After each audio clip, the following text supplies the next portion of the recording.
I was messing with you, but Kay and John were going to lead tonight, so I'm going to let you pray, please. And then turn it, you can hand it back to me and turn it over to Tom. Thank you, Father, for this night, Lord. And I just Okay, to kind of sum up some of the key points I've attempted to make here.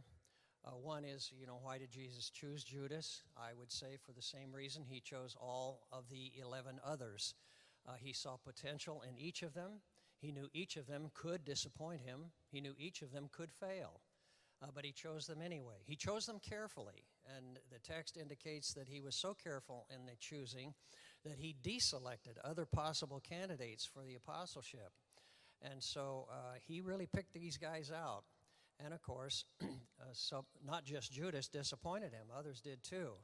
But Judas, of course, was a major disappointment. Another thing that I've attempted to do in my book is to try and place Judas realistically on this line of criminality and antisocial personality. And I find that after doing a considerable amount of research, that was the fun. Research was the fun. Writing is a discipline. And as Jan says, yes, work, hard work. But sometimes he is over-vilified. He's made to be the worst arch criminal in the history of the entire world, and I think that's over-vilifying him. You got to include some guilt here for the Romans and the Jewish leaders of the day, all of whom participated in the crucifixion. And then some under-vilify him. Some even want to turn him into a hero. As this newfound manuscript, the Gospel of Judas, and I might get to that tonight, but I don't know whether you would really find that very exciting, but some of the scholars have, Princeton, Yale, and Harvard, some of the big-time Ivy League schools. And then, of course, the translation of that became a bestseller from the New York Times.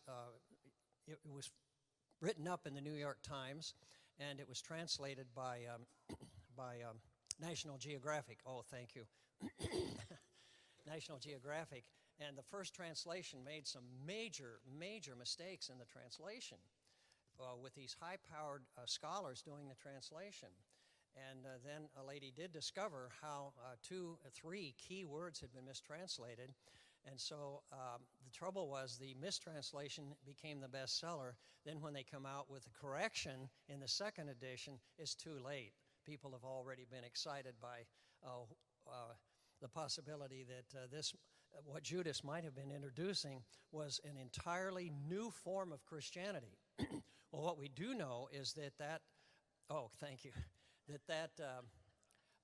Gnosticism, which is the basis of the Gospel of Judas, Gnosticism, that is, you are saved by knowledge and not by grace, was the worst enemy of first century Christianity. Gnosticism was the arch enemy and a rival. And that's the reason the early church fathers were so quick in condemning any of those Gnostic gospels, and there's a horde of them.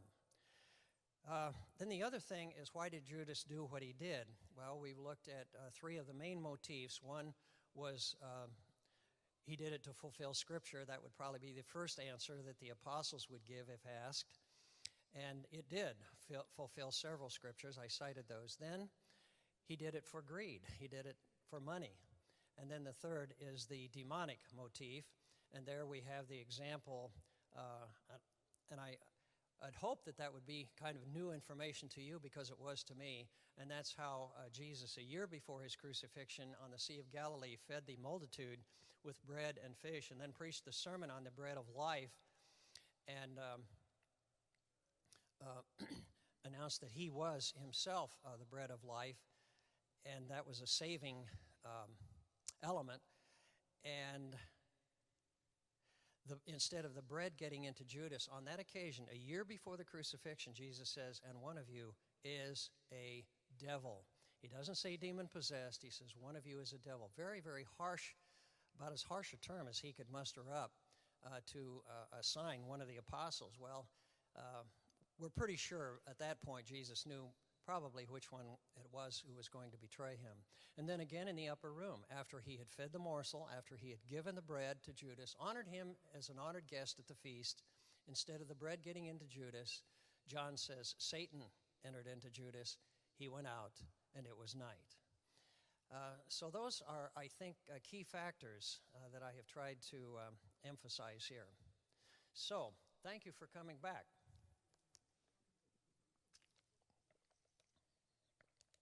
Now, let me see what I've got to say here. Okay, there are three different degrees of rebellion. First degree, this is where the child is defiant, insubordinate, disrespectful, passive-aggressive. Passive-aggressive is underachievement, underperforming, sloppy appearance. He doesn't do what he needs to do in order to express his hostility, his anger. And they are more problematic than just low grades, a cluttered room, sarcasm, pranks, and whining that you'll find probably in any teenager. Okay, second degree, like the prodigal son in Luke 15, he is loved by his family. His father loved him, taught the Christian morals, yet lured by the alien country, quits school, leaves home, experiments with drugs, alcohol, and sex, threatens or attempts suicide, but retains the memory of a Christian home. So he has a conscience, or she has a conscience, in his or her heart. Suffering from the poor choices may awaken them. In other words, they come to realize this is not the best way to go, and they are the ones who may well return home and hopefully be welcomed back. Third degree rebellion, a charming con artist. They cheat, they deceive, has a high voltage passion for thrills, and I've tried to emphasize that in the experience of Judas, particularly his moment of glory leading a cohort of 600 Roman soldiers, plus the temple guard, plus a crowd. And here he is leading the whole pack. You can only imagine how this fed his narcissism, his egotism. Projects blame, it's always somebody else's fault, is devoid of empathy. They don't have feeling for other people. Empathy is a very strong word. It's stronger than the word sympathy. Empathy, I like the definition of empathy that says, it is your hurt in my heart.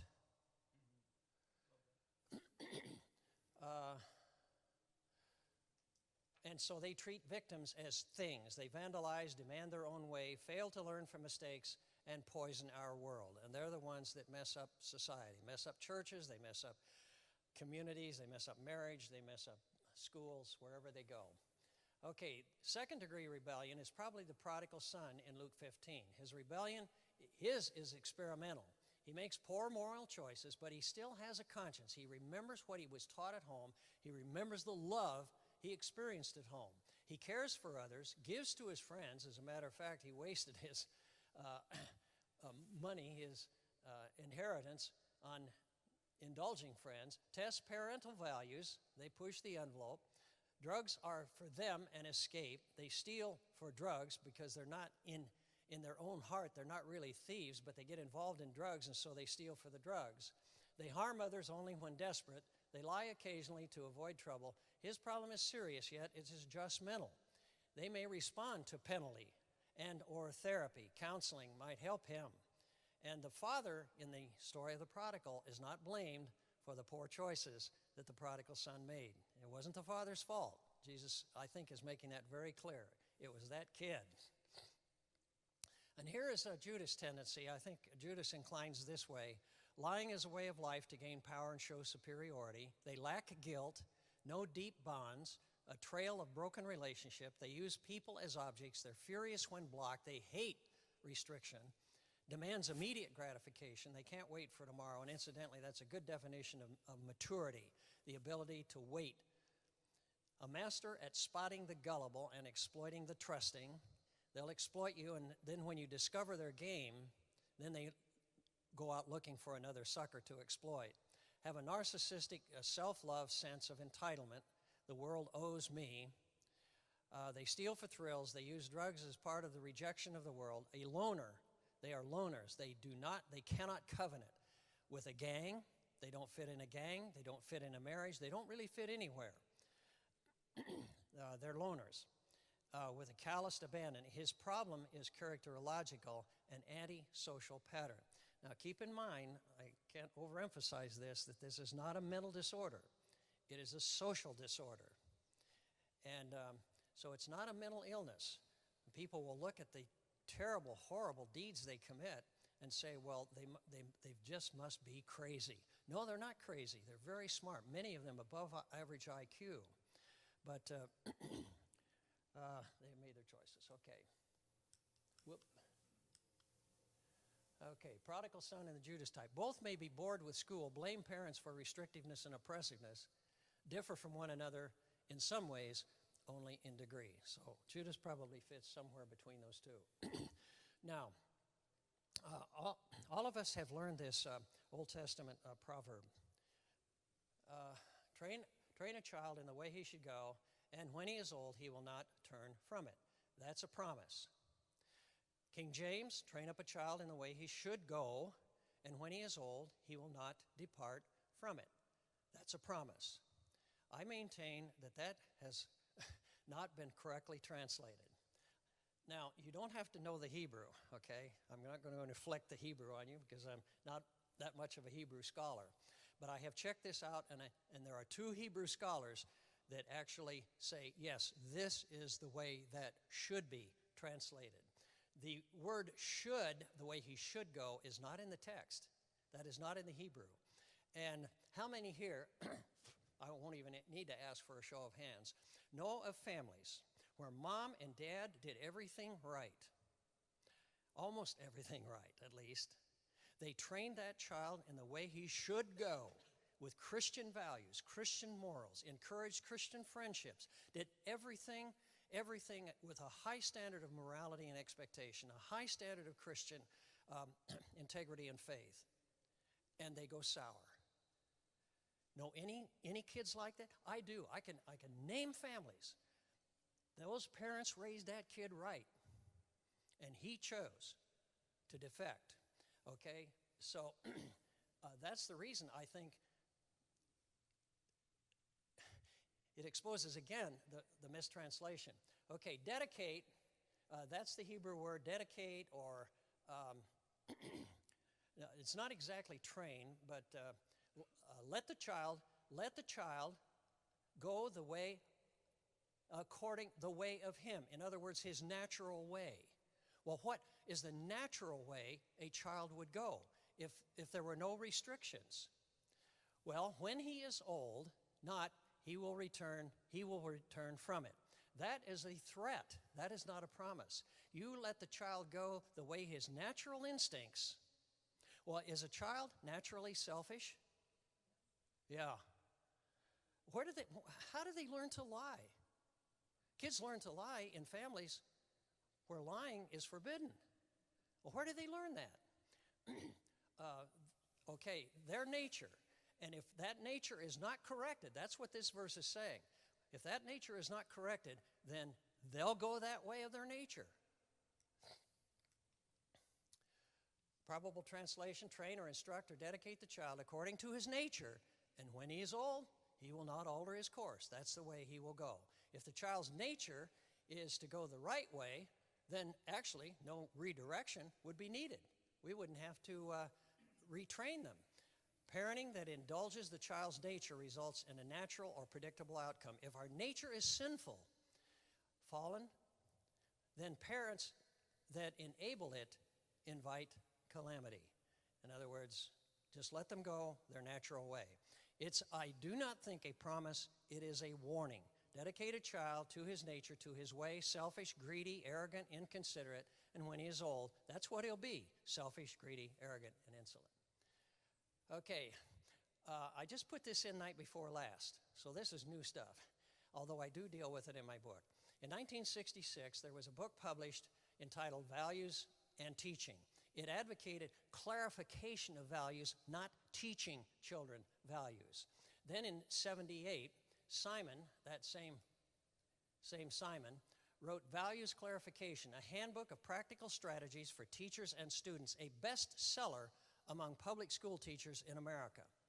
It advocated make students, look at this, aware of their feelings, their own ideas, their own beliefs, their own value systems.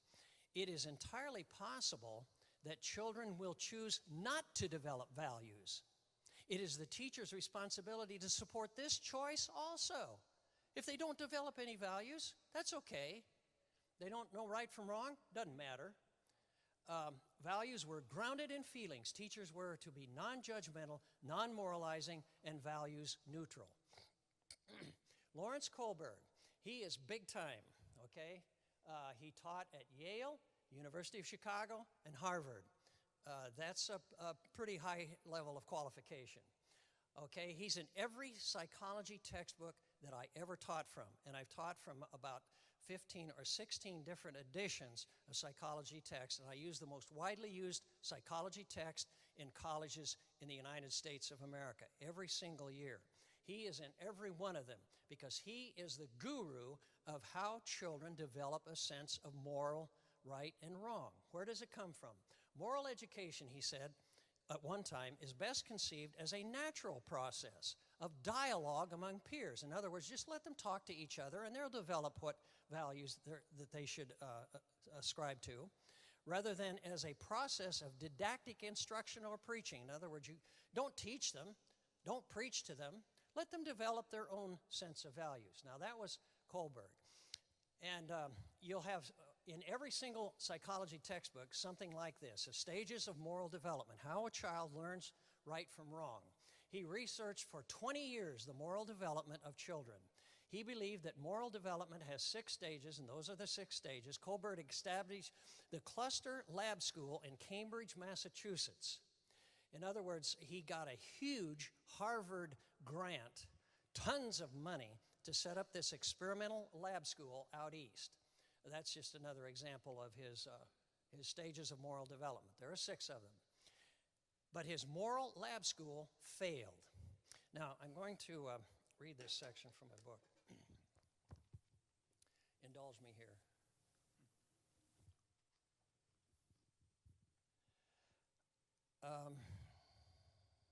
See where I want to pick that up.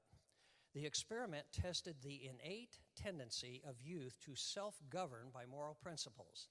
Students were to establish their own rules of justice and fairness using participatory democracy. That was the old Socratic method of teaching.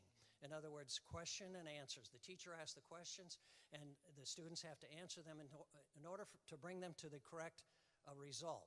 Now, Socrates, and this is the method that he was using in the lab school, Socrates was forced in the city of Athens in Greece to drink the poisonous hemlock because he had corrupted the youth of Athens. So do we want to use his technique? Well, if we want to corrupt our youth. The school had 30 students and was staffed by specific, spatially trained teachers along with Kohlberg and dozens of professional consultants. The experiment only lasted 5 years. Students continually stole from each other, used drugs during school hours, divided racially, violated rules regarding sexual conduct.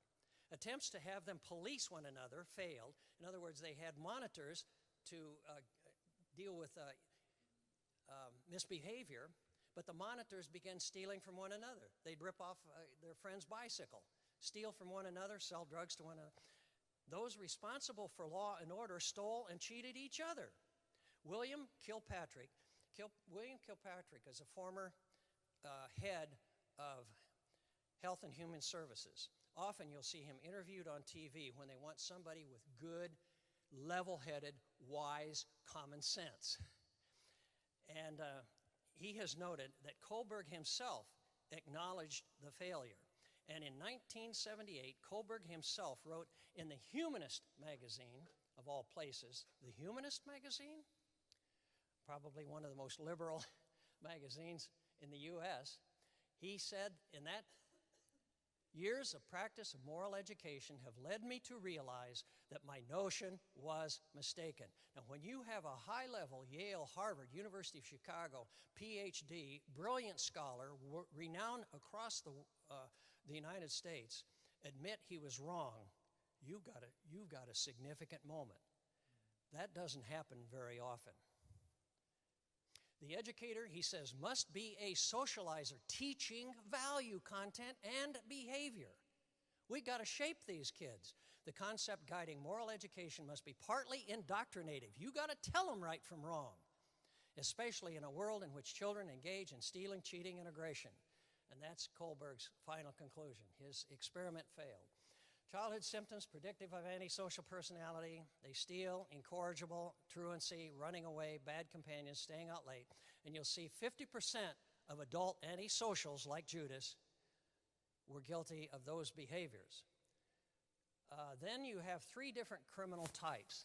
The neurotic criminal, he is highly anxious. They're the ones probably most amenable to treatment and most responsive to penalties in prison. They commit crimes, they're compulsive, they're ashamed of what they've done, they will admit their shame, they're anxious and depressed.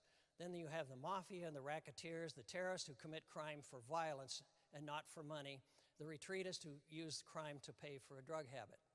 The antisocial sociopath, they engage in crime for excitement, for ego, or for any selfish or evil intention.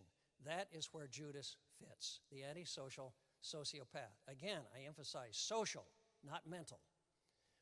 Teaching, preaching lessons from the Judas story. Virg Hurley, I don't know whether you would know him.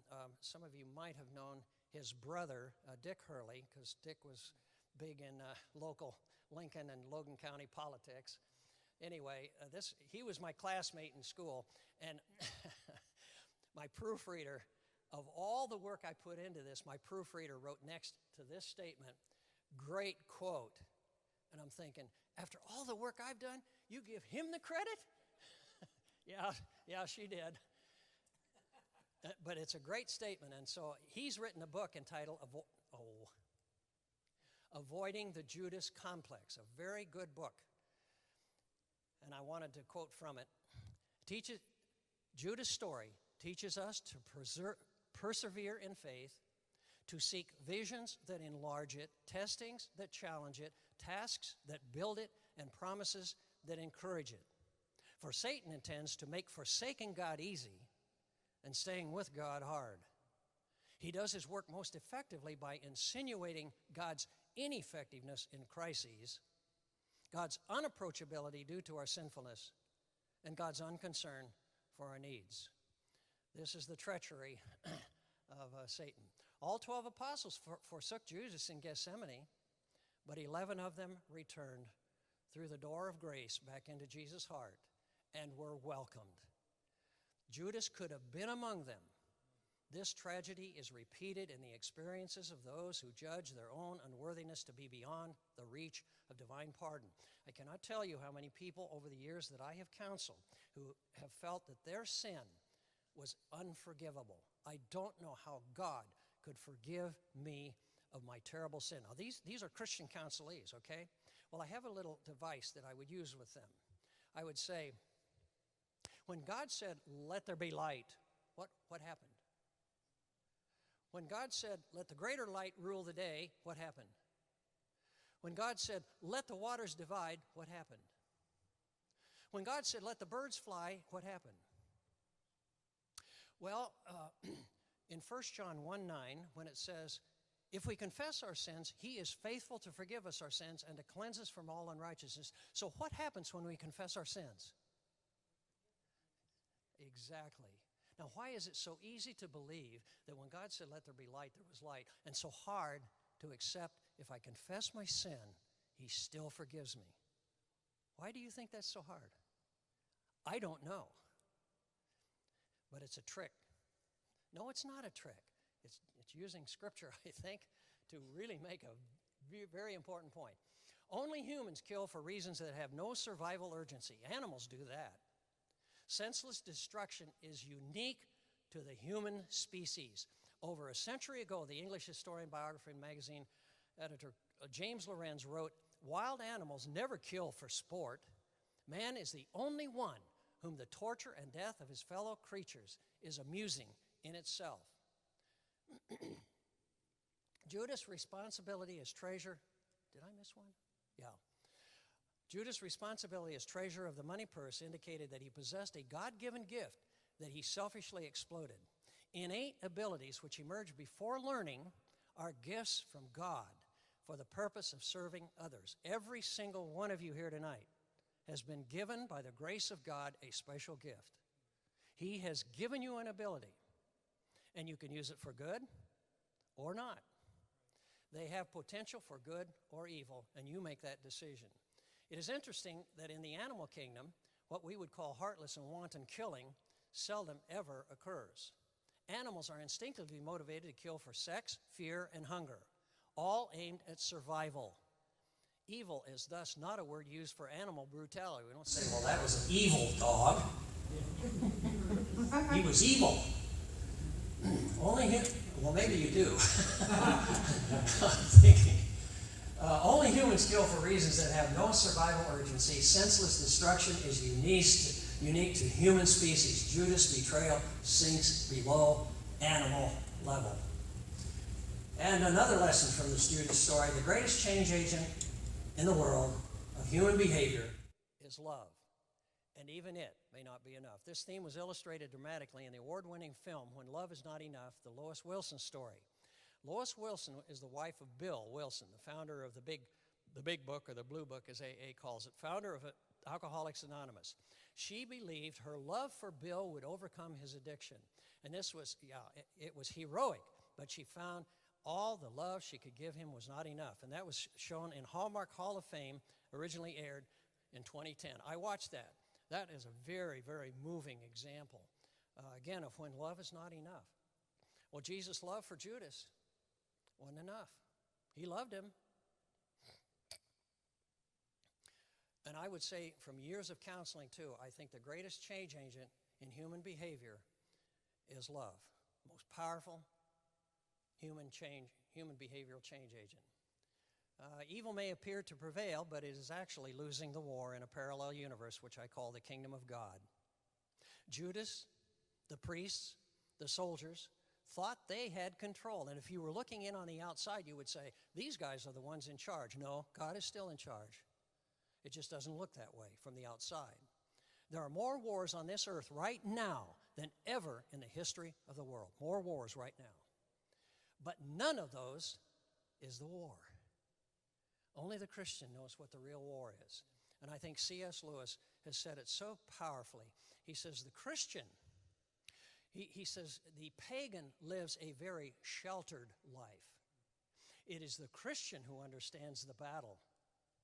We have to know what the enemy's thinking and doing as well as what the Lord is seeking. Truth forever on the scaffold, lies forever on the throne, yet that sways the future, and behind the dim unknown stands God within the shadows, keeping watch above his own. I love to remember that little poem whenever it looks like evil is prevailing. No, it's not. I'm tempted to stay on that for a while. I have never met any really wicked person before. I feel rather frightened. I'm so afraid he will look just like everybody else. Parenting and the antisocial personality.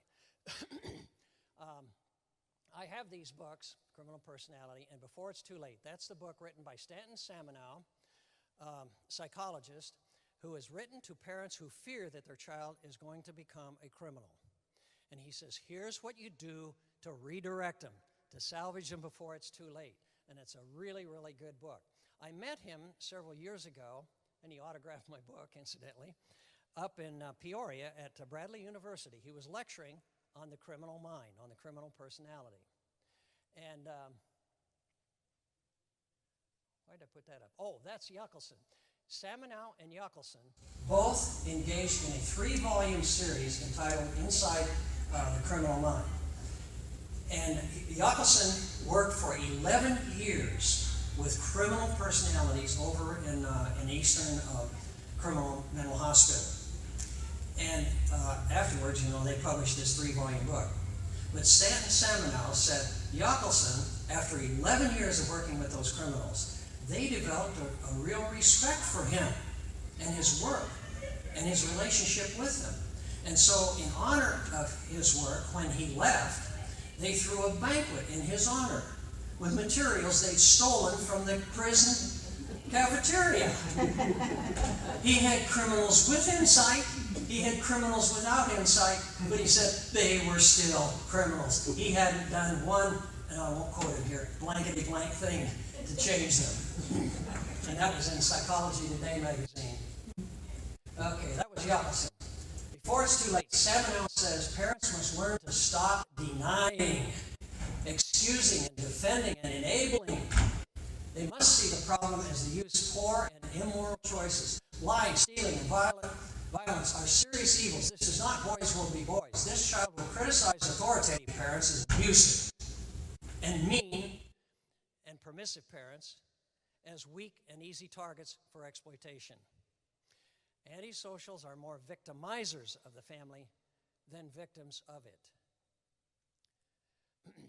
Let me tell you one more thing about Stanton Samino. He said, I was working in Hell's Kitchen in New York City several years ago, and he said, I met a family there in Hell's Kitchen in New York. The entire family was into criminal activity. The parents, the father was in prison. The mother was engaged in prostitution and selling her daughters into prostitution. Her brothers were selling drugs on the streets. Some of them had been some of his sons had been arrested and were in jail, but some were still wanted by the police. But he said there was one girl in that family that went through high school, went through college, went through nurses training, became a registered nurse, and gave her life working for Red Cross. He said, so I asked her, how did this happen? What made the difference between you and everybody else around you, the whole neighborhood, your own home? He said, I was wanting a sophisticated answer, and he said, she just said, I just wasn't interested in those things. Well, what is going on in that heart? Now, if she had gone with the family, engaged in the corruption they were engaged in, you put a social worker or a psychologist there to analyze why she did become that, and what would he say? Why, of course she's going to be a criminal. Look at the environment. Look at the family. Look at the genetics. Look at everything surrounding her. Can any good thing come from Nazareth? One did. And how did Joseph rise above his family of lying, cheating, deceivers? Every one of them, clear back to Abraham. But he wasn't a liar. How do you get a Joseph out of a family like that? We do. We get him. But that's a sermon. Okay, enough preaching. Parents, okay, Samuel, learn from God. What did God do? How did he deal with his children? He chastened his children with famine, rebuked them by way of the prophets. He permitted their suffering, natural consequences at the hand of their enemies. He extended his steadfast love and grace in rescue and redemption. Teach that the lure of the far country offers excitement and pleasure, but delivers misery. Satan, the father of lies, waits there with devouring intentions. Disciplinary action line must be early, consistent, and firm before the behavior becomes a habit. And Jan, when does it begin? In the high chair. It starts in the high chair. Demand accountability. They will vilify for not trusting. Well, you just don't trust me. But this is a trap set to gain power and freedom over mom and dad. Build trust by praising good behavior. Praise their effort. This has been new research. This is a cutting edge of research, I think, in reinforcing the behavior from children that you want. If you compliment, oh, you are such a wonderful child. I am so proud of you. No. You say, boy, you must have really worked hard to accomplish that. Reward the effort. Will be a much more powerful motivator for that child in achieving than just telling them what a great kid they are. They may be great kids. You hold that in your heart, but encourage the motivation. Emphasizing contrasts of bad and good behavior. Well, an example, I'm pleased that you helped with the chores today instead of burning down the garage or torturing the cat. Parents must not be divided and conquered. Don't submit to the blackmail of their blaming you. Don't bail them out. The father of the prodigal son did not bail him out. Trauma can have conversion power. Let them spend the night in jail. Amen. That gets an amen. Redemptive principles. Build relationships. Most youth behavior problems are relationship problems. Teach in periods of non-conflict. I said that several nights ago. Teach in periods. When are you most amenable to learning? When are you on the learning curve? In the heat of battle? You know, when tension's running high and you're right in the middle of the fight? No, after the fight is over and you settle down and you got them in the evening and you're putting them to bed at night and their resistance is lowered. What? Or before it happens, yes, definitely before. You know, that's our timeout principle. You use timeout to prevent them from needing timeout after the misconduct. You see it heading that way, you say, well, if you keep doing that, you're going to be in trouble. That's when you need the timeout. Don't wait until they commit the trouble and then send them penalized to the room. Model truth-telling, loyalty, self-sacrifice, promise-keeping, and love. Go to church, pray regularly, make your home safe for the expression of feelings. Convey understanding, or at least the desire to understand. I had a counselee. She was a borderline personality. My colleague had made that diagnosis, and he tried to counsel her, and he couldn't get any place, so he sent her over to me. You can have her, Tom. And I'll never forget how she got very angry with me right in the middle of counseling. She says, that's the trouble with you, Ewald. You just don't understand. And she got up, stomped out of my office, kind of slammed the door. And I thought, well, she won't be back. No, borderline personality, she'll be back. 2 weeks later, she was back. Only this time, I think maybe I'm ready. And she said, that's the trouble, Ewald. You just don't understand. And I said, but I want to. You're going to have to help me. And that was a breakthrough. Now, I think I understood. As a matter of fact, I think I understood her a lot better than she understood herself. But I wasn't communicating it, so it wasn't doing any good. All my knowledge didn't count for anything. I needed to make contact. And that's through understanding. It's one of the hardest things to do in counseling. You say, well, I understand what you're going through. And the counselee says, you don't have any idea what I'm going through. But it's so important to convey that level of understanding. Let's see, where was I? Almost say, okay. Hold them, pray with them. When and if they return, don't rehearse the heartache and anguish and disappointment they caused, because they know it. They know they caused you heartache. Don't complain the cost to you wasn't it worth the money to save a soul, a life. And never give up. Consider it pure joy, my brothers, whenever you face trials of many kinds, because you know that the testing of your faith develops perseverance. Perseverance must finish its work, that you may be mature and complete, not lacking anything. James, the brother of Jesus Christ, wrote that. Stanton Samanow, back to Samanow, in his book, Before It's Too Late, Why Kids Get Into Trouble and What Parents Can Do About It. Incidentally, William Kilpatrick, his book is Why Children Can't Tell Right from Wrong and What We Need to Do About It. I think that's his book. We must be, Stanton Samanow, the best parents we know how to be. Loving, nurturing, responsible, emotionally stable, sensitive, consistent. The list goes on, but even our possessing all these qualities cannot guarantee that our children will turn out as we hope. We can love, teach, encourage, restrain, praise, and punish, but we cannot make choices for our children. That is up to them.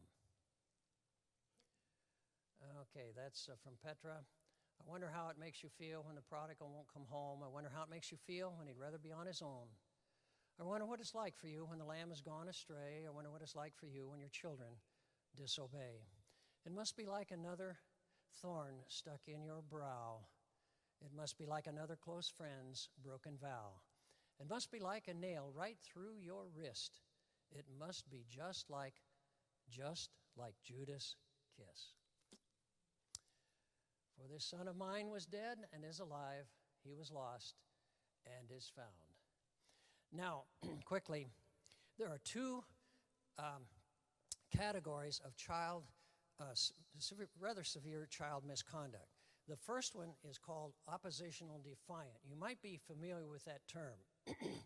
These are the kids that need counseling. They need probably to be put in some sort of program to redirect them. They're usually put in special classes in school. 4 of 8 symptoms are necessary for a diagnosis. The first category is these kids are angry and irritable. They're argumentative. They often argue with authority figures, often defy or refuse to comply with requests, deliberately annoy others, and they are invictive. This has been spiteful or vindictive at least twice in the past 6 months. And then the more severe of the two, oppositional defiant, and this is conduct disorder. Now, this is the child that's going to become the criminal, more than likely. They are aggressive toward people and animals. Animal abuse, often bullies, threatens, or intimidates, initiates physical fights, has used a weapon to cause serious physical harm, a bat, a brick, a broken bottle, a knife, a gun. They've been physically cruel to people, been physically cruel to animals, stolen while confronting a victim, for example, in a mugging, purse snatching, or armed robbery, and has forced someone into sexual activity, probably rape. Second category, destruction of property. There are often fire setters, cruelty to animals, and fire starting, and deceitfulness or theft. Broken into someone's house, building, or car, often lies to obtain. So you see, this conduct disorder is definitely more serious in terms of the level of offense. Serious violation of rules, often stays out late despite parental prohibition, runs away from home overnight at least twice, often truants from school beginning before even age 13. They're truants, so it starts pretty early. I have this at the back of my book. I wrote this some years ago when I was asked to preach a sermon on Jesus. It's nice to be asked to preach a sermon on Jesus. So I wrote this, and somebody, actually my dear friend, Bruce Parmenter, said, "Tom, you ought to publish that." Well, I hadn't had any way to publish it, so I stuck it at the end of my book. Jesus conflicts with most of our perceptions and projections of him. He is either more lofty or more lowly than we imagine him, or perhaps both, lofty and lowly. There seems to be no middle place. Jesus is larger than any attempts to describe him. Not one individual has affected Western culture for 20 centuries as he. He was devoutly religious. He lived and died a Jew. Yet he was not a Pharisee, Sadducee, Herodian, Zealot, Hellenist, Essene, or one of the Sicarii. He wasn't a soldier, but he was admired by officers high in the Roman army. He was a puzzle to Pilate, beloved by his disciples, detested by Judas, held in awe by the masses, deeply admired by a proud mother, intensely loved by John, rebuked by Peter, forgiving of any penitent. He was sometimes brusque and authoritative, always thoughtful and profound. He was kind and gentle, yet with blazing anger he would hurl blistering rebuke on the pompous and self-righteous. He suffered the panorama of human temptations, passions, and emotions common to us all. He enjoyed good food and drink, befriended con artists, soldiers, fishermen, cheats, liars, thieves, crooked politicians, and prostitutes. He feasted at tables in palatial estates and often slept outside under the stars. He cried and shouted and sang. He appeared so common and average and nondescript, he was often overlooked in a crowd. He was a carpenter, and I think likely a stonemason. He used hand tools to craft rough timber and stone into buildings and farm implements. His hands blistered and his face sweat. He spoke 3 or 4 languages, not too bad for a carpenter. He was a physician, and he qualified as a rabbi by his knowledge of the law. He became a preacher to the embarrassment of his brothers and sisters. The entire Bible is about him. Risen from the dead, ascended to heaven, and there coronated king. Yet of all that can be said about him, and of all that millions of books have explored, Paul, in his greatest and most moving passage, chooses one simple dimension of his character. This is his essence. Copy this, and you are his forever. Ignore it, and you'll never know who he was. Being in the form of God, he emptied himself, taking the form of a bondservant. Okay, got some time left. Let's see, I forget, when do we stop? 8 o'clock. Okay, we'll just spend a little time on the Gospel of Judas, just for your advanced education. But I've got to call it forth here.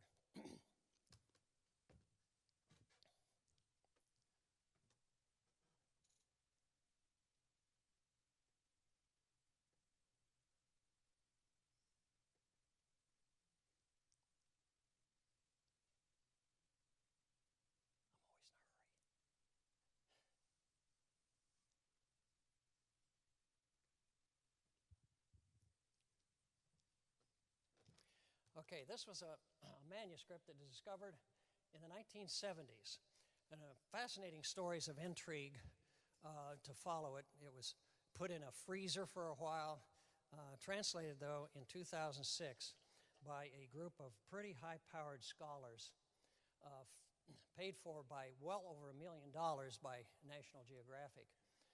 Okay, where were they found? Well, they were found here in Egypt, actually central Egypt, right near the Nile River, at Al Mina.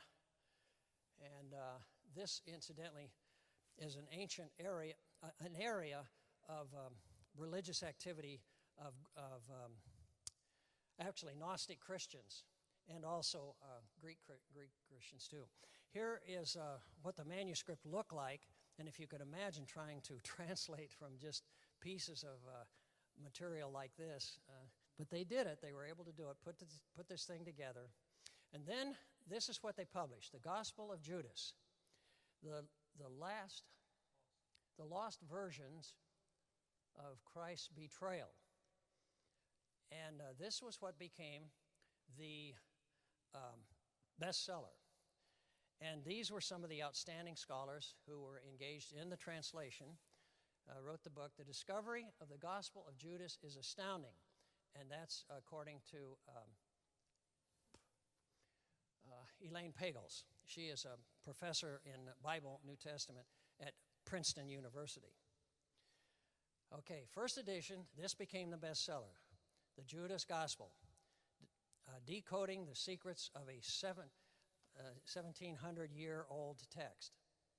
That was the bestseller. Then the second edition comes out, and this translation dealt with some of the mistakes that had been made. Now, Elaine Pagels is, as I said, Princeton University. Karen King, a professor at Harvard University, and they wrote the book on reading Judas, the Gospel of Judas and Shaping of Christianity. Now, here is Elaine Pagels, Princeton, professor of religion, and probably a renowned authority on Gnosticism, that religion that says you are saved by knowledge and not by grace. And she was on the dream team of National Geographic in translating the Gospel of Judas. And you will see her interviewed very, very often. She's that authoritative, very often on television. Elaine Pagels, she says, Christianity as we know it survived by political, I'm going to use my other, political means, the sheer power of numbers. In other words, it wasn't, divine intervention had nothing to do with the survival of Christianity. That's what she's saying. It just happened because of political advantages. It was more feasible than Gnosticism for its mass appeal. Gnosticism did not seem to have mass appeal that the Christianity in the form we have it has. Christianity was more unified and simple with the baptism and the Eucharist, the Lord's Supper. Christianity was fractured within socially, politically, and spiritual authority. Yes, Christianity had many divisions. Of course, the 1st and 2nd century shows how the leaders were trying to pull this together. And what are the mountains we cannot sacrifice? What are the essences of Christianity? What was Jesus really like in his divinity and his humanity? She gives no divine credit for Christianity prevailing. God doesn't have anything to do with it. No, it's political. Gnosticism should be considered as an alternative form of Christianity. So, fate has brought us to Christianity. fate might have taken us the other way, and we might all be this other form of Christianity. Karen King, Harvard professor of divinity, she was on the dream team also. N.T. Wright, in his book on Judas and the gospel of Jesus, said this: "Nothing could be further from the truth than Pagel's political thesis. The people who were being burned at the stake, fried on hot irons, thrown to the wild beasts, pulled apart on the rack and other delights, did not imagine themselves to be on the way to a great political victory of orthodoxy over heresy. If what you want to do is to advance a program for ecclesiastical or church structure and control, highlighting your own official position within that program, it hardly seems sensible to embrace and teach a message which is likely to get you and the other key leaders tortured and killed." National Geographic mistakes.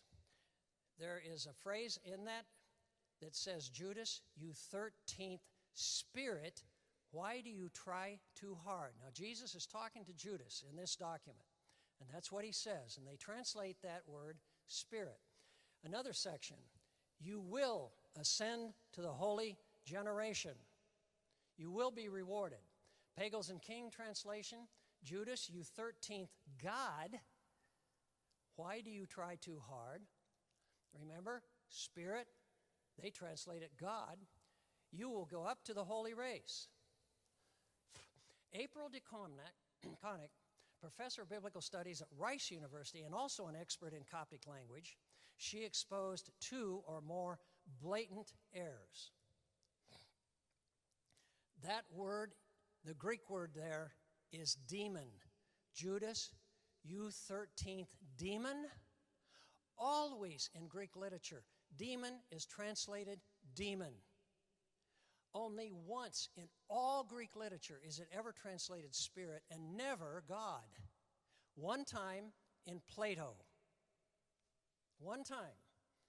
And so they translate it spirit. No, that should be translated demon. The way it's not translated, it's transliterated in our New Testament. Demon is demon in the New Testament. And you will not, just the opposite. They skipped the not. You will not ascend to the holy generation. Judas Gospel. Judas may be hero facilitating Jesus' death. It is Gnostic and polytheistic. In other words, that document believes that there are many gods and you're saved by knowledge. It is contrary to in the entire Old Testament and New Testament worldview, Platonic. See, Plato believed that when you died, your body goes back to the dirt and your soul is freed to rejoin what Plato called the all-encompassing soul, which was his term for God. Now, that was a negative view of physical body. But the Bible takes a high view of the physical body. Don't you know that your bodies are the temples of the Holy Spirit? A high view of body. 1 Corinthians 15, we are raised soulical bodies. We will be raised bodies, not souls, bodies. High view of body. But this takes a low view of body, which was Platonic and not New Testament. New Testament has a high view. There's no sacrifice for sin, no resurrection. It's secretive and elitist in soteriology or salvation, doctrine of salvation. In other words, only special people get this knowledge. And there are 3 levels of knowledge, and the highest level is the one that saves you. But it's secret. And this is what they called in the 1st and 2nd centuries the mystery religions. And sometimes Christianity is accused of being one of those. No, Christianity wanted the word out to everybody. No secrets. Everything that Jesus did, we want exposed and told and broadcast. Nothing secret about our faith. Named and condemned by Irenaeus, one of the church fathers. In other words, before it was even discovered, it was condemned. It related to the most dangerous threat to New Testament Christianity. It's not a gospel, and it wasn't written by Judas. The Judas Gospel, not written by Judas, and it's not gospel. It's not good news. Scholars conflicted over Judas as hero or villain and mistranslated the words demon and not holy. Yeah, there's the guy that makes Judas the hero. We talked about him. I wrote this, but I don't remember what I said. Such writings which support the wish to rehabilitate Judas as a dear friend of Jesus and praise the gospel of Judas. That's really what this document says. Jesus is saying to Judas, help me free my soul from my body. And my death will accomplish that, so you ensure my death so that my soul can be freed.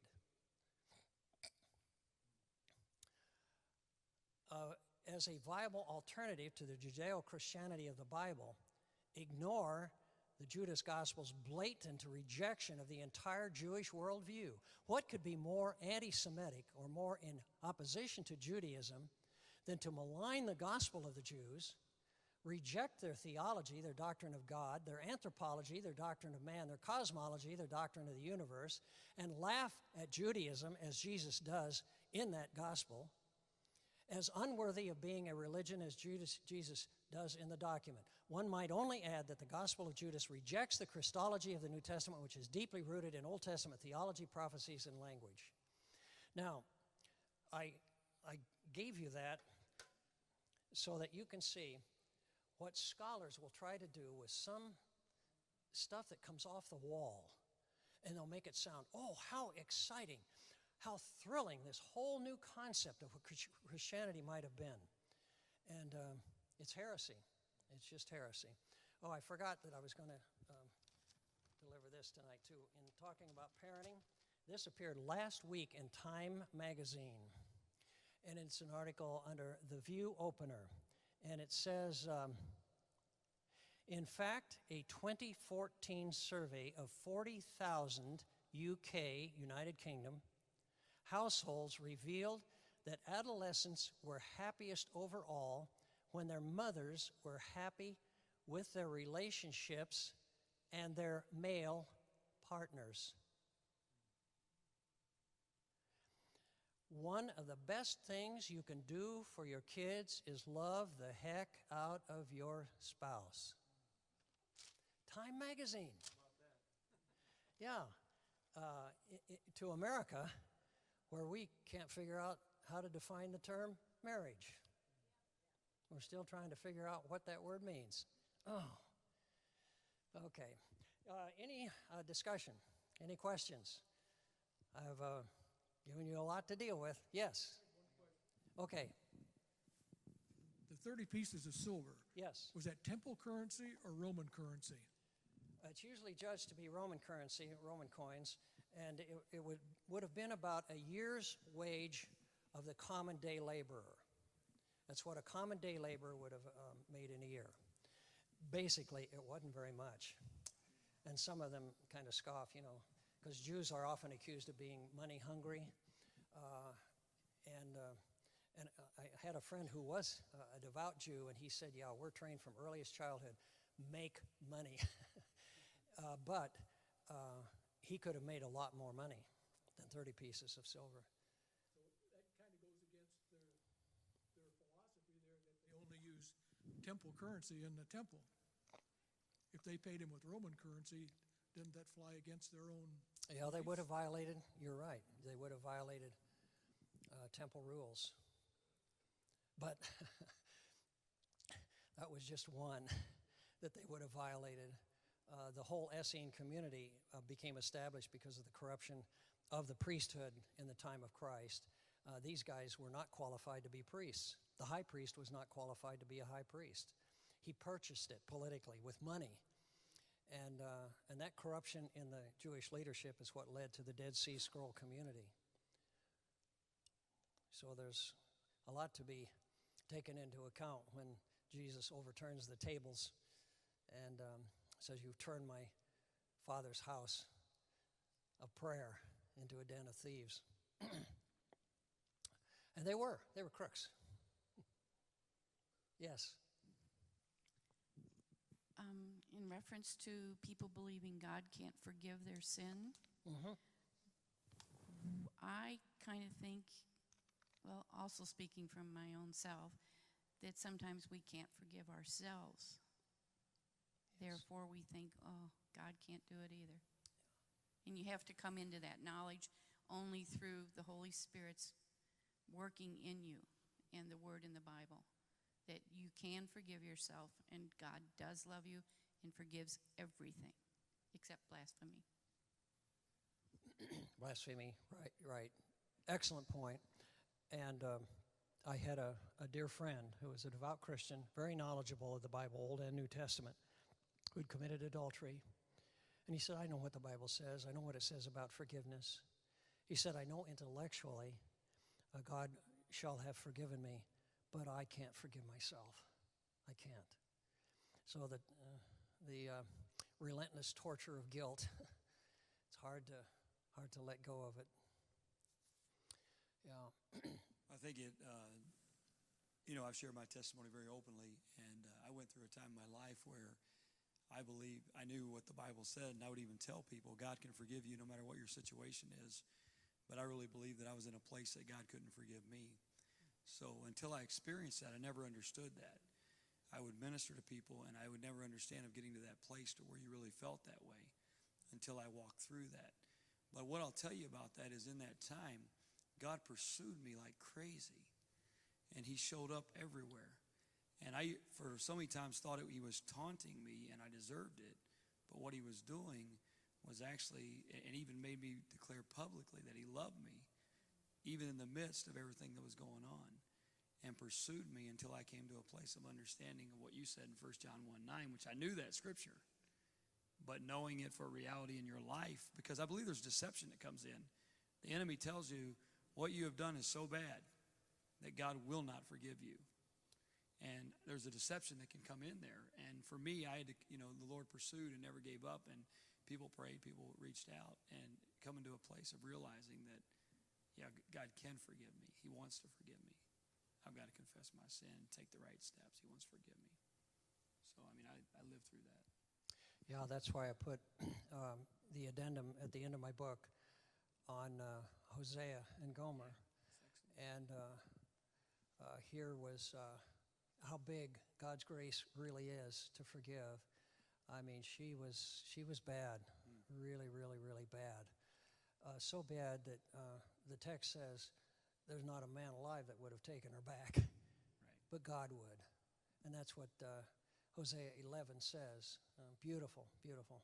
The love chapter of the Old Testament, Hosea 11. God says, how can I give you up? How can I hand you over? My heart recoils within me. Yeah, beautiful. That's why if you didn't get a copy of the book, you need to get a copy of the book, because there's so much more than is being covered even in here, and it's just outstanding. Doc Ewald makes me want to go back to school. I remember my freshman year, I had Life of Christ with Danny Clymer at 7:30, and then Introduction to the Bible with Tom Ewald at 8:30. And I wish I would have I wish I'd have been as mature back then as I am now. I would have learned a lot more. I'm sure I missed a lot. That's my son Chip. Well, I took him with Jan to the Holy Land on one of the trips, and he was busy catching lizards. Yeah. Now that he has a Master of Divinity degree, he says, now take me to the Holy Land, Dad. It's a whole different look now. He's 40 years old, and so I say, you're on your own now, buddy. Pay your own way, baby. That's so true. So true. Yeah. Any other questions? Yes. How do you get a kid to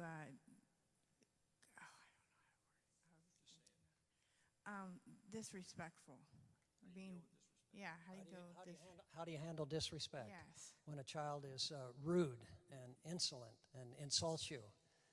Jan, I'd like to refer this to my expert in child in parenting. Oh, I'm going to stand up. You're on. Yeah. Oh, Okay. Well, I don't know where to start, I guess.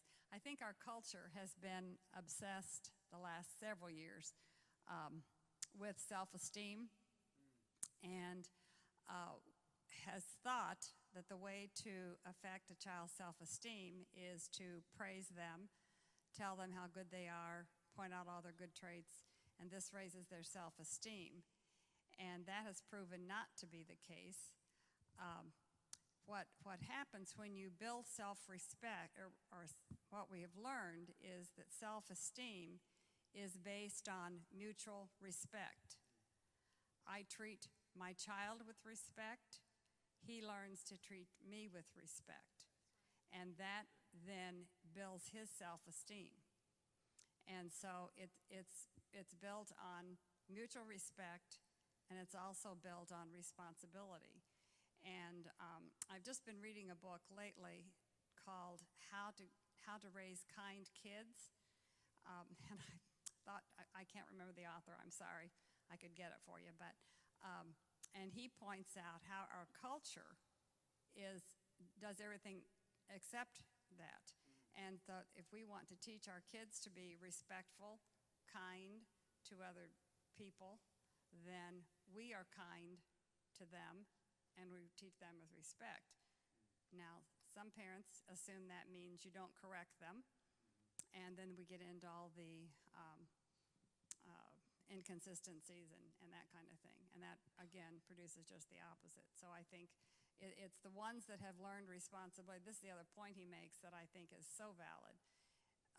The respect comes from mutual respect and also accepting responsibility. And so the children who have had responsibilities from the time they're quite young in their home will be much more responsible and kind and respectful to their community, to their children, or to other families. So it grows from the family. Don't you have an example of disrespect by one of our children who said, "Are you going to make me?" Oh my, you want to hear that? We want to hear it, and then we want to know which one. Oh dear. I'd rather tell the one about Finley, but Go ahead. Tell both of them. Yeah. well, hers is funny. Okay, Finley is Chip's youngest, or is his oldest child. She's 8 now. They're 8, 6, and 3, the youngest one, and so her story was that when she was 2, and I was keeping her one day, and I said, "Finley, it's time for lunch. We need to pick up the toys." And so we started picking up the toys, and we were downstairs, and she said, and all of a sudden she starts to get down a big thing of puzzles. And I said, "Oh no, Finn, we're putting the toys away because we're going to go up and have lunch." And she said, "But I want to play with the puzzles." And I said, "No, we're going to go eat lunch." "No, I want to play with the puzzles." And I said, "It sounds to me like you need to come sit right down here beside me. I think you need some sit time." And that really set her off. And she said, "I won't. I will not. I won't." And I thought, this doesn't even sound like her voice. And she took off running the length of our basement, and all the way she's saying, "I won't. I will not. I won't." And then she gets down to the bed in the bedroom area and jumps up on the bed, still saying it. So I had my hands full where I'd started picking up the toys, and I started to go after her. And I thought, no, you're not going after her. So I stopped and I said, "Finley, I will spank your leg if I have to come after you." And she's on the bed. She says, "I won't. I will come."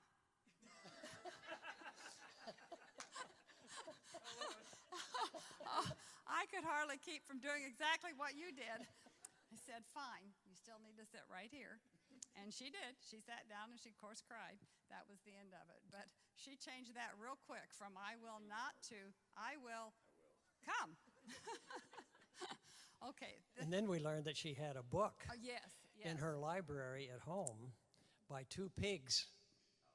Two pigs. And one pig was "I won't," and the other was "I will not." They were brothers. So I said, get rid of that book. And don't underestimate what a child learns, too. See, look at that. Okay, now the other story about Chip. All right. He would have been about, pardon? So the name's out, okay. Okay, yeah, this was Chip. He's a minister now. Yeah. He would have been about 8, and his older brother, Eric, was 17, because there was 9 years difference. So they're in the family room. I walk into the family room getting ready to go into the laundry room, and they're into it. I don't know, they're arguing or kind of half joking, half arguing, whatever. And, you know, a 17 and a 9-year-old, you'd think that doesn't make much sense. But anyway, as I walk by, I said, okay, guys, that's enough. Knock it off. Went on into the laundry room. I come out of the laundry room, and they're still at it. And I said, knock it off. And to which Chip says, you going to make me? That's exactly. And Eric just about went into shock. And I thought, he just sassed me. That is so unlike him. Now here I am holding the laundry basket. I put the laundry basket down. I went over to him. I took his chin in my hand, and I said, yes, I am. Go to your room. I spanked his mouth 3 times, and I said, go to your room. He did not flinch. He did not cry. He went to his room. And so as soon as he left the room, Eric says, Mom, I can't believe that. I said, I know, I can't either. But so I waited a while, and then I went into his room, walked in. He's over standing by his window, just looking out the window, and acted as nonchalant as could be that I had come in. And I said, evidently, we need to talk. He said, okay. I said, no, we're not talking when you're in that kind of an attitude. I said, when you're ready to talk, you can come by your room. So I left, went into my desk at the other room, and was in there, I don't know, 10 minutes. I don't remember how long it was. And he came up to me, and he said, okay. I said, okay, what? I said, are you ready to talk now? Speak up, honey. I said, are you ready to talk now? Yeah. I waited. I said, and what do you want to say? Well, I am. I said, you are what? I'm sorry. And then burst into tears, hugged me around the neck. But I was not going to let him stop until he did get it out, because he needed to say he was sorry. And so once he broke and we talked, and I said, Chip, I don't understand. What was going on? I wanted to say, as Tom calls it, the foul question, why did you say that? But I said, what were you thinking? How did you feel? He said, relieved. No. I never will ever know what that meant. But we did then talk about forgiveness. And I think when we talk about discipline, one thing that we've always stressed in our parenting classes is that when you discipline a child, you do have to go clear through to reconciliation. It's not just enough to stop at the discipline, but you do want to work through to the reconciliation where you're reconciled to each other and obviously to God. So I haven't told that story for a long time. That is really, really good psychology. And Jan didn't get all of it just from me either. But that's great psychology. I think it was about that occasion that later on we were talking at the supper table, and we asked him, what do you think made you speak so disrespectfully to your mother? Oh, no, this He is said, another time. well, okay, it's similar though. Well, do you think it might have something to do with me going through poverty? I said, poverty? I said, you I mean said, puberty? you mean puberty? He said, oh, poverty, puberty, whatever. So we said, well, whichever it is, it will not be sass in this household. Yeah. Okay, any more? Okay. Thank you. Hey, so I learned tonight that my parents were another way like God, where he chastised them with famine.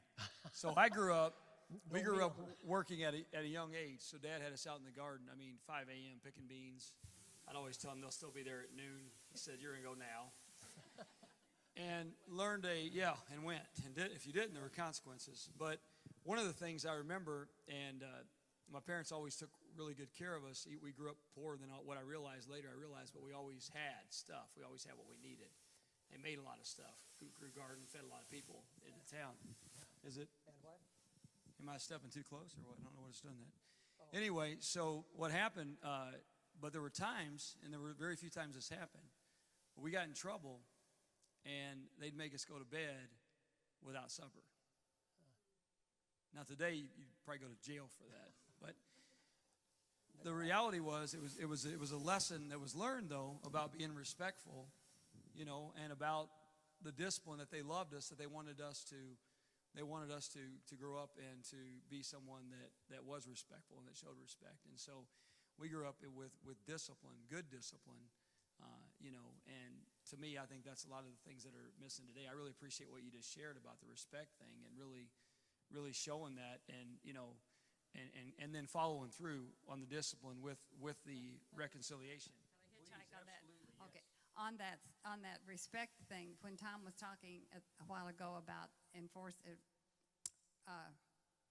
rewarding the effort rather than performance, see, that is another key thing in them gaining self-respect, because now I have put forth effort that made me respect myself. I cleaned the garage, and my dad didn't say, "Wow, you're a great kid for cleaning the garage." Right. But what he said was, "Wow, does this garage look better?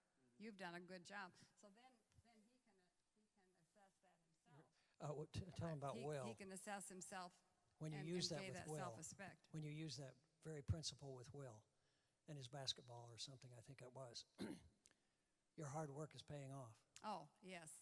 Anytime. Our grandson plays basketball at the high school now, and so I usually text Eric, who's a coach, and Will after the games. And so when Will's had an especially good night, it's so easy to say, "Great job. You really were doing well tonight." And I want to say that, but what I say is that looks like you've really been practicing. You've really worked hard in practice. And he has, or he wouldn't be doing it. So right. And he said, that's almost always what gets the response. And he said, "Yes, I have. I have been working hard." He texts back, "Yes, I have." And his father, Coach, has seen to it that he works hard. Yeah. Anyone else?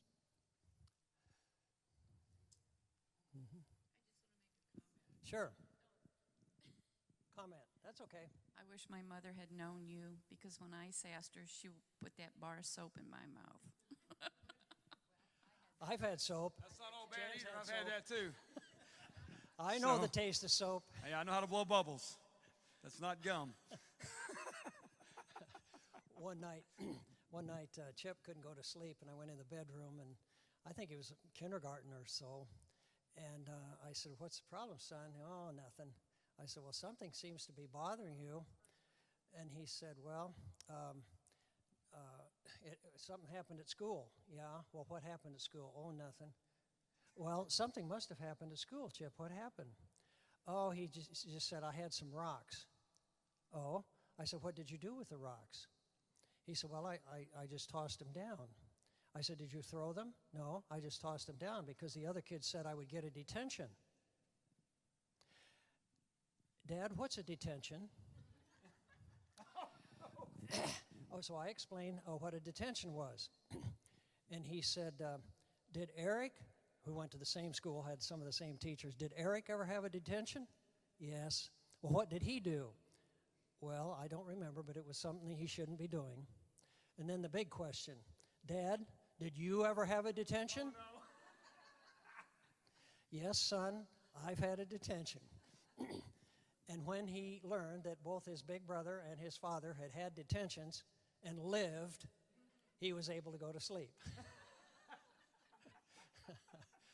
Yeah. Did he get a detention ever? I don't think so. I don't think so. He was, I think, scared. No, I meant later. He knew you could survive. I don't think so. That's funny. I'm sure Eric did, though. But yeah. Well, Judas, it's a great story, folks. It teaches an enormous amount of lessons, and it sure opened my thinking, broadened my thinking, I think, about the life of Christ, what he knew, what he was capable of doing, and in the realm of, infinite possibilities, what he was incapable of doing. Even Jesus' prayer in Gethsemane, God, if it be possible, God, within the realm of infinite possibility, isn't there some way, something you can do that I'll not have to bear the burden and suffering of the cross? And God could have said, yes, within the realm of infinite possibility, I could choose another way. But the answer is no. And so he had to suffer and bleed and die. So then he raises that prayer, God, if it be possible, deliver me, to the highest form of prayer. Nevertheless, not my will, but thine be done. And that submission to the will of God, even what seems to be the arbitrary will of God, I think that's the hardest word in the Christian vocabulary, is submission to the will of God. Hardest word. And particularly when it seems like God's not paying any attention, he's not listening. And I suppose God could have had another way. And I always think of the story of Abraham and Isaac. Another way. I preached a sermon on Abraham and Isaac years ago in our college chapel, and I got it wrong. I thought I had it right. Isaac looks like a type of Jesus, the only begotten son of his father, the son of promise, the son his father loved. Come with me to the altar of sacrifice. He goes out with Abraham toward Mount Moriah, but on the way he asks Father Abraham, where's the sacrifice? And Father Abraham does not say the Lord will provide for himself the sacrifice, as it's sometimes translated. That "for" is not in the text. That Hebrew reads like this: the Lord will provide himself the sacrifice. And then just as he is ready to sacrifice his son, his hand is stayed by probably an angel, some messenger. And Isaac's bonds are cut. He's freed. And a lamb? No, a ram caught in the thicket is taken and sacrificed in Isaac's place. Why a ram? Because a ram was very expensive. And God wanted Israel to know that sin is costly. That's a ram. You and I are Isaac. Jesus Christ is that ram. For you and me, a substitute, but for him, no substitute. And that's our salvation. Amen. That's good. Let's give Tom and Jan, thank you for your insight as well. And I just want to close in prayer. Father, I just thank you for this precious couple, Lord. Thank you for the wisdom, the insight, Lord, not only on the study of Judas and the criminal mind, but also on parenting and how to raise kids that will know you and grow up in you, and how to minister to them and to love them, and Lord, to be able to give them what they need so they can grow up and become who you called them to be. Lord, I speak your blessing on this precious couple. I thank you for all the wisdom and the insight, and Lord, how they minister to so many and how they continue to minister to so many. I just pray your blessing on them, on their children, on their grandchildren, that Lord, that you would just continue to bless them in every way. We thank you for them, and we commit them to you, and we thank you for this time tonight. In Jesus' name.